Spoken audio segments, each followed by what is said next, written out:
আসসালামু আলাইকুম সুপ্রিয় দর্শকবৃন্দ, আশা করি সবাই ভালো আছেন।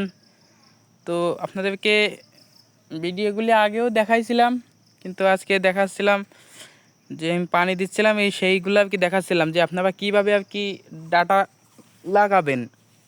লাগানোর নিয়মগুলো তো দেখাই দিছি আপনাদেরকে, কিন্তু তার ভিতরে কিছু নিয়মকানুন আছে যেগুলো মনে করেন এই যে এই পিলিগুলায় যে আমি পানি দিচ্ছি, এখানে কিন্তু বেশি একটা পানি দিচ্ছি না, এক বদনা পানি এক পিলিতে দিয়ে দিচ্ছি আমি। ঠিক আছে, এক বদনা পানি এক পিলিতে দিয়ে দিচ্ছি।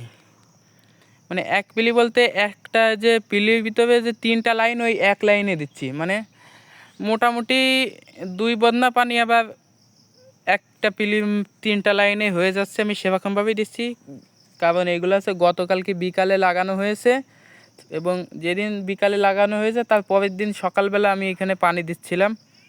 তো এজন্য অল্প অল্প করে দিলে গাছগুলা দাঁড়িয়ে যাবে, বেঁচে গেলে পরবর্তীতে আর কি বেশি দিলেও সমস্যা নেই, সেচ মোটরে সেচ দেওয়া যাবে। কিন্তু প্রথম প্রথম এইভাবে দিতে হবে, কারণ এইগুলোতে মাটিতে কোনো রকম আটকে ধরছে। জাস্ট পানি দিলে ওইটা আর কি বসে যাবে, কাদার সাথে মিশে যাবে, গাছটা বেঁচে যাবে, এই আর কি। শুকনা মাটিতে তো গাছ বাঁচবে না, কিন্তু বাঁচবে আবার মরবে না, কিন্তু একটু দেরি হবে বাঁচতে। এজন্য অল্প একটু পানি দেওয়া হচ্ছে। আপনার এই গাছটা বেঁচে গেলে 1 সপ্তাহ পরের থেকে দেখা গেল সেচ দেওয়া যাবে, কোনো রকম একটুভাবে সেচ দেওয়া যাবে।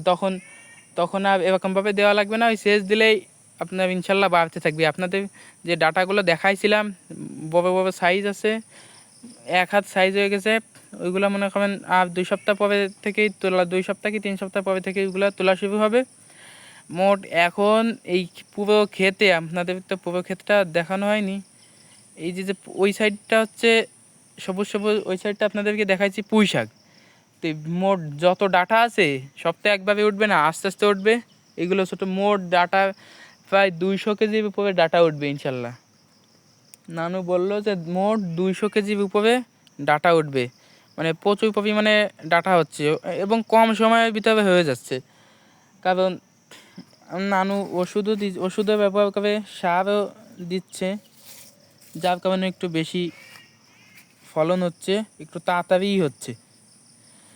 তো বাজারে বর্তমানে সেবা তরকারি, মানে চেহারা দেখেই নিয়ে যাচ্ছে, এত সুন্দর চেহারা। দেখেন চেহারাটা এত সুন্দর, দেখলেই মন ভরে যাচ্ছে। আর খাওয়ার বিষয়টা তো অন্যরকম। তো আলহামদুলিল্লাহ দেখলাম সব সাইডটা ভালোই হয়েছে। আপনার এবার কিছু বেগুন গাছ আছে, এই যে বেগুন গাছের চারাও আপনাদেরকে একটা ভিডিও দেখাইছিলাম, সম্ভবত দেখাই নাই মনে হয়। বেগুন গাছের চারাও কিছু বিক্রি হয়েছে, আর অনেকগুলা রয়ে গেছে। এইগুলো আর কি বেগুন গাছ সেরকম একটা কেউ কিনতেছে না, কিন্তু এই ডাঁটা শাক বেশি নিয়ে যাচ্ছে। ডাঁটার চারা কিনতেছে না, কিন্তু এই শাক খাওয়ার জন্য বেশি বিক্রি হচ্ছে। বেগুনটা বেশি একটা চলতেছে না। আপনাদেরকে দেখায় না যে ঝাল গাছ হয়েছিল, আপনার 1 সপ্তাহ ঝাল তোলা হয়েছিল না, পরে প্রায় 1 মণ ঝাল তোলা হয়েছিল। 1 সপ্তাহ ঝাল না তোলার কারণে পরে 2 দিনে আপনার 1 মণ উপরে ঝাল তুলছে।